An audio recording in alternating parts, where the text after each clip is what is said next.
welcome to Thunder Steve 85's gaming channel. I'm your host, Steve, and today I am going to be talking about the Horizon Forbidden West Burning Shores DLC. Be giving you guys my full review on the game and kind of going into a little bit of detail without giving away any spoilers, but I want you guys to know my opinion on this game and whether or not I enjoyed it. So without further ado, I found that there's actually a lot of people who have not played Horizon Zero Dawn. So first off, I just want to preface it with kind of going over the story a little bit.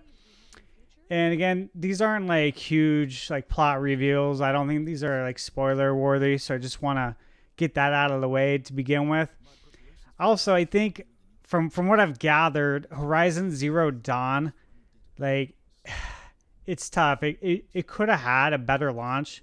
This game came out the same day, the first one, as Zelda Breath of the Wild. So like obviously it had some extremely stiff competition releasing the same day as Zelda.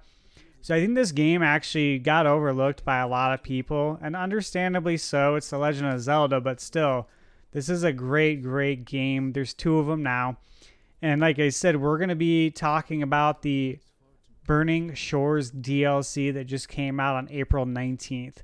So it's the first big expansion for Horizon Forbidden West. I'm not sure if they're going to come out with more DLC expansions, but this one right here we'll talk about today, and I'll just talk about how much I actually enjoyed it. So to give some detail, guys, you know, it's tough to give like a brief overview or summary of this game. But basically, it's like an Elon Musk kind of character made an army of robots and deployed them for the wars. And these robots were able to like self-replicate and feed off of the Earth. And humanity lost their like back door to the robots, so they all went rogue, eating the planet and self-replicating. Our armies couldn't defeat them. Like for every 2 or 3 robots we killed, the robots would replicate like 10 more. So basically this character comes along, character's name was Dr. Sobek, and super obviously smart doctor scientist comes up with a plan to defeat the robots and save the Earth. And the doctor's plan is to essentially let the world die and rebuild it after the robots have shut off due to having no more fuel sources. Because you got to remember, like, their source is the planet. That's how they get their fuel. So if you let the planet die off, the robots will die off. It's a very interesting story. I'd go into more detail, but I don't want to like give away major plot points in case you haven't played these games. But like, there's tons of parallels to actually a lot of what's going on in the actual real world and a lot of what could be coming. Now, if you've ever seen the Terminator movies, there's some parallels there too. And I'm sure if you've seen those movies, you've kind of connected some of the dots as well about what's going on in the real world. So I thought it was pretty cool that this game continues to tackle subjects like that.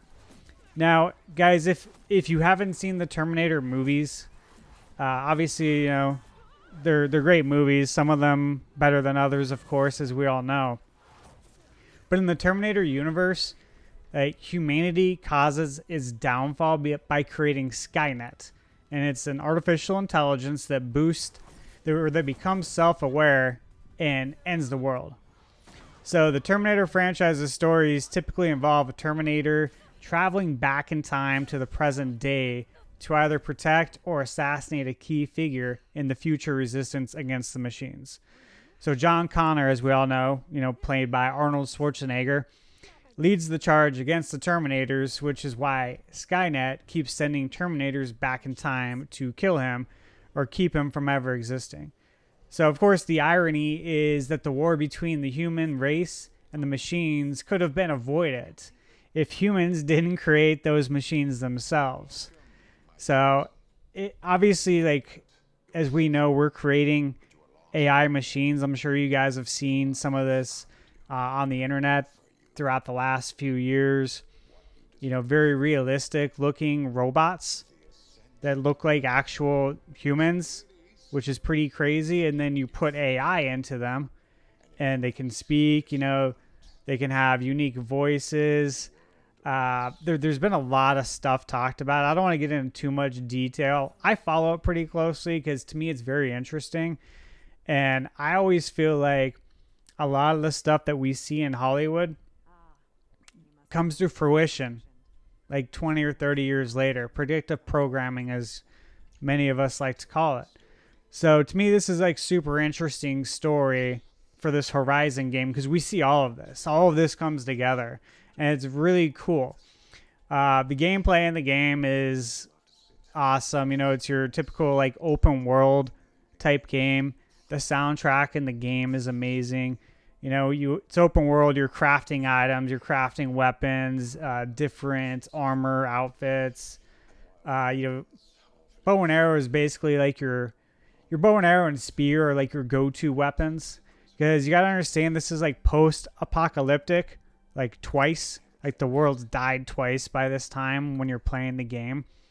So there's no guns or anything like that. It's like old school, but with different technology. Like throughout the game, sometimes I get vibes of like Blade Runner.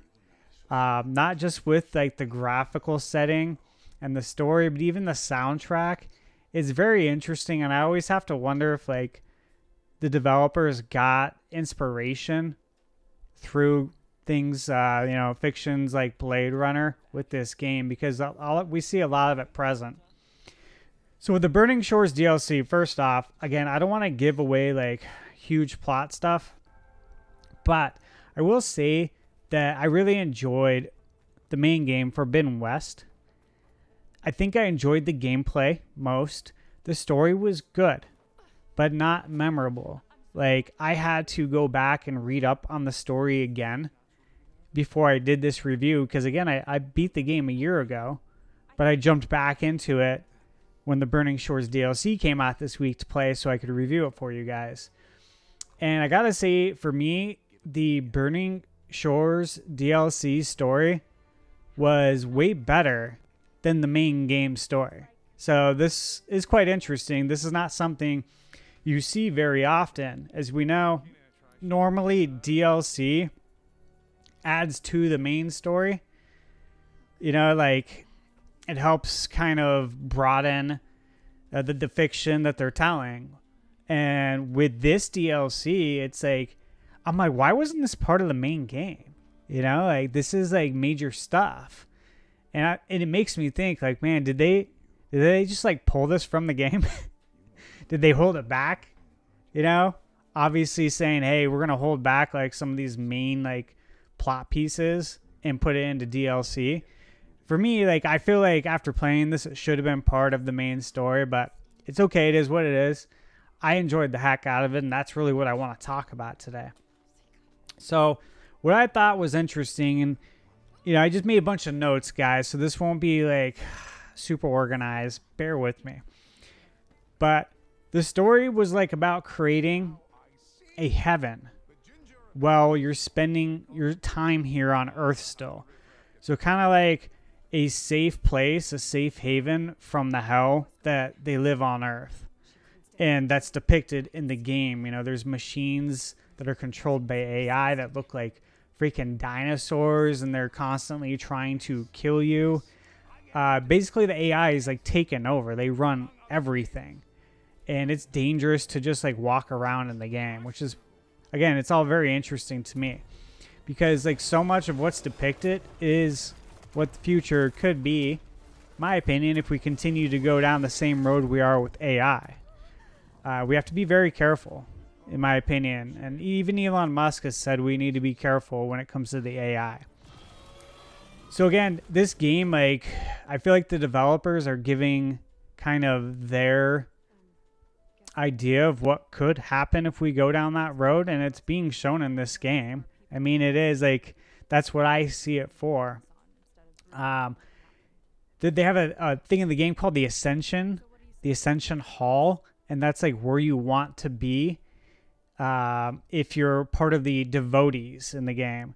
And the devotees basically report to a guy named Walter Landra, who is the guy who's basically like the Elon Musk of the video game. And he has like this thing called the MSP, and it's basically like mind control propaganda, where all of the devotees, and I think it's funny, by the way, that it's called devotees because it's basically disciples. But I think they didn't want to like have too many parallels to obviously religion and the Bible, so they called it devotees. But you know exactly what they're trying to say without saying it, because might upset people. But I just thought like this story was crazy. There's a quest in the game called Heaven and Earth, and like all these devotees they basically like live for their god, who is Walter Londra, and he has like a hologram of himself throughout the game, and it's pictured actually a little bit in this video that's playing in the background of the game footage that I took. And so you can like interact with the hologram and talk to it, because he created himself as AI. And so again, it's like super interesting stuff. This Walter Londra guy is basically, he's a real person, but he lives on another planet because he ditched our planet because it was going to hell in a handbag. So it's all very interesting. I think you guys would honestly really like it. Again, I don't want to give away details, but I thought the Burning Shores DLC was rad. There are some people that were pretty upset about some stuff when it came to Aloy and being able to choose whether she wants to have a relationship with another woman in the game. It is what it is. Like, I know people are upset about it because it brings in politics, and honestly, I don't think we should have politics like that in video games, but I am not going to lose sleep over it because I still enjoyed the game, and I'm always going to still enjoy the games for what it is. So my recommendation for you guys, if you're wondering if you should drop $20 on this, I would say absolutely. Like, it was totally worth it. I didn't get all the trophies in it. I got probably 60%, but I did all the quests. I did all the side quests. I had a blast doing it. And we have to say that graphically, this game was so freaking impressive. You got to understand that the DLC is not coming out on PS4. And the reason why is because the developer, Guerrilla Games, said they couldn't release it on the PS4 because the graphics are so insane, basically. Only the PS5 could support it. In my opinion, that was very present. It was easy to see. This game looked absolutely beautiful. So again, I would highly recommend it. I think it's well spent $20. So thanks for tuning in, guys. I hope you enjoyed the review. Hope it wasn't too confusing. It's really cool, though. It's something you want to jump into. So I hope what I said is just like a taste of what it is, so you have an idea if this is something you would be interested in. So once again, thanks for tuning in, guys. If you're new to the channel, please like this video, share it, and subscribe. Have a great day.